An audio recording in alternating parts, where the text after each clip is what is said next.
लहान बाळाला सांभाळायचं म्हटलं तर एनर्जी पण खूप लागते आणि सारखी भूक पण लागत असते आणि मला पण 3-4 वाजता अशीच भूक लागलेली होती. म्हटलं चला पटकन काहीतरी बनवून खाऊयात पिल्लू उठायच्या आतमध्ये.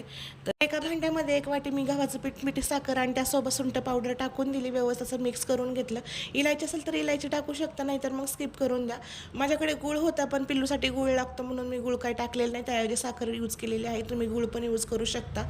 तर एका कढईमध्ये तेल गरम करायला ठेवायचं आहे. तेल व्यवस्थित गरम झालं की एक करून सर्व भजी याच्यामध्ये सोडून द्यायचे आहेत आणि त्याला मीडियम ते हाय फ्लेमवरती व्यवस्थित असं तळून घ्यायचं आहे.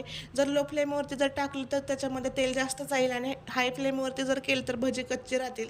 म्हणून मीडियम फ्लेमवरतीच व्यवस्थित असे त्यांना तळून घ्यायचे आहे. साईडला मी चहा पण ठेवलेला होता.